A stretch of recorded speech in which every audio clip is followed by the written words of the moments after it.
Okay, this is August 28th. It's early in the morning. I'm trying to come up here and possibly find some bucks. Try to do a spot and hang. The season's only about 2 weeks away here in North Carolina, so I got to really get on it.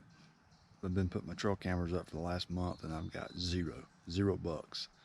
All does and everything else you can imagine. So pretty much kicking the trail cameras to the curb, going back to old school scouting. Just going to try to find some good edge, potential bedding areas and feeding areas, to be able to set up for early morning hunt or a late afternoon hunt. So coming here this morning, going to hike up through here, see what we can find.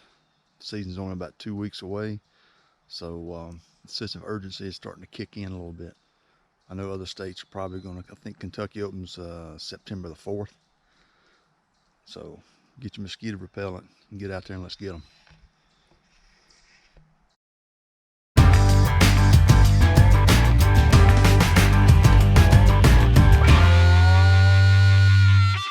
Okay, for early deer season scouting, if you're looking for a really good time to go look for acorns or other type of mass, apples, things like that, things that can fall from the tree, is right after a windstorm. And we just had a small tropical storm that came through Florida, came up through the East Coast and had some high winds.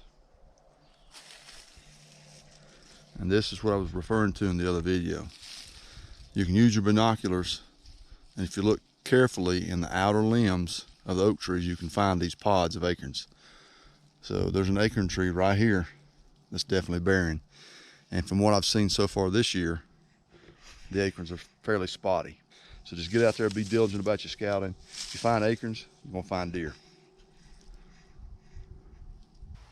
As I keep scouting and looking for deer sign, their food sources, bedding areas, and the trails that connect the two together, I'm constantly reminded of the amount of time, energy, and effort that's required when hunting thousands of acres of public land when you're trying to find a ghost.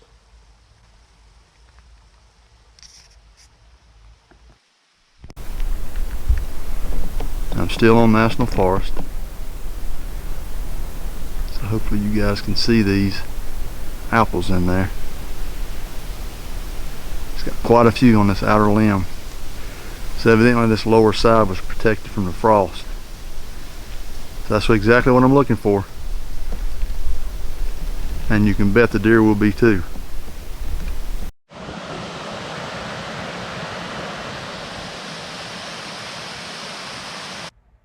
Here's a tip you can try the next time you are deer hunting in steep terrain. Still hunt beside a creek. If the creek has enough water volume in it, it will make a significant amount of noise, which will help mask your sound as you walk through the woods. Stay alert and glass far enough ahead to try and spot the deer before they spot you. Having the creek mask your sound in this manner will help level the playing field, so to speak. And I don't know about you, but I need all the help that I can get.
Okay, you just saw in the video where we intercepted those two does that were coming back up the ridge.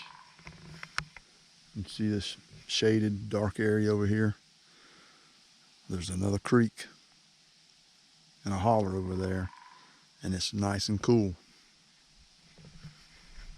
So in early season, when the weather and the air temperatures are hot, go to the cool spots.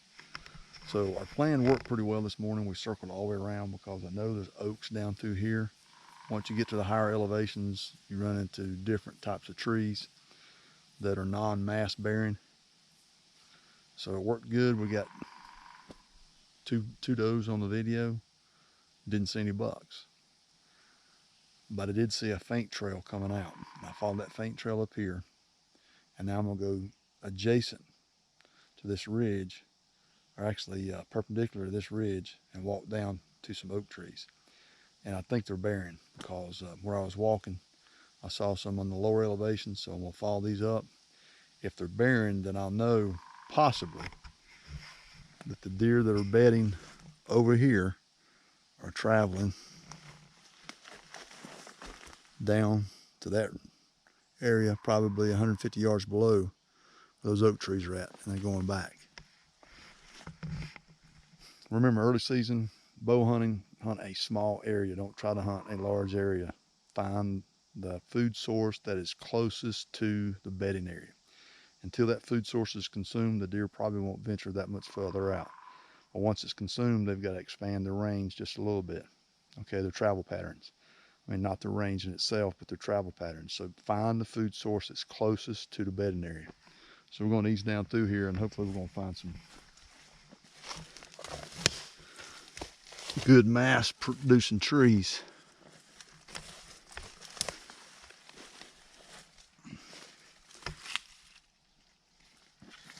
Gotta get my backpack on.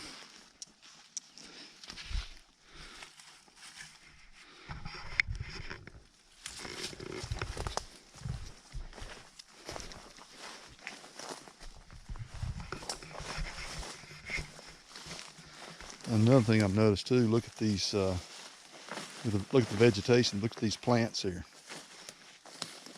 This is stinging nettle. And in some areas, they've been consumed pretty heavily. Now I am seeing some things here that have been eaten. Well, all these plants in here have not been browsed. So I tell you, the deer may not be feeding through here. Of course, they may not like stinging nettle to begin with.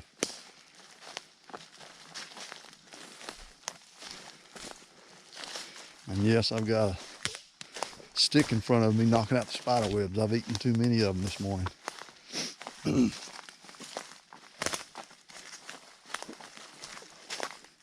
So you look around, you can see there's different types of trees. There's cherry trees in here, there's maples, there's a cucumber tree in here that we call. So there's not that much mass bearing in here. Obviously you got the grass and other forbs that are on the ground that the deer can eat.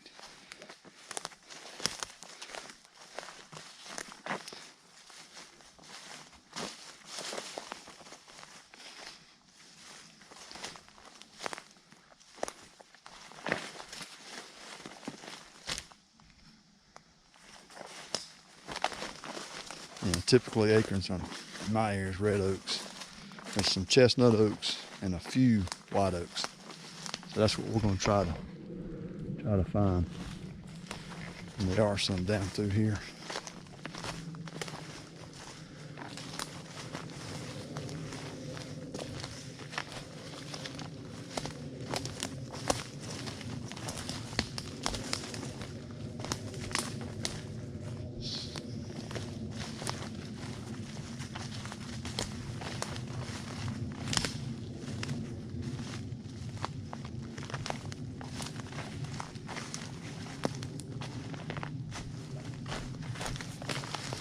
Okay, we got an oak tree right here.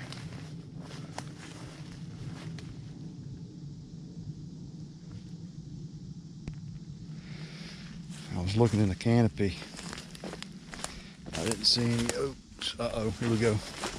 Right here. That's why I said it's always good to come out after a windstorm. These actually came off this limb. So I know this tree's bearing. So then we were right in our assessment. These deer are going back that way in the morning to bed, and they're coming through here to feed. So we need to have a tree stand between here and where we saw those does. And I bet as I walk further down through here, we're gonna find more oaks. We're gonna find some more acorns on the ground where that storm came through. Actually, we have another storm out there, Ida. So I don't know how far east it's gonna go or how far inland it's gonna go, but when storms come through and you have some high wind, go out and look at your acorn trees, because a lot of times they'll drop the pods out of the trees. You know, the storm will break some limbs out. So I'm gonna ease on down through here, but this looks like a really good area to set up on. So it's probably an hour, at least an hour and 15-minute hike, and we may be hunting on the ground. It's pretty good ways to bring climbing sticks and a fixed position stand or a climbing stand. Done it before, but when you're carrying all this camera gear, it makes a little bit of difference. So we may try to ambush something on the ground. So we'll see what happens. See you next time.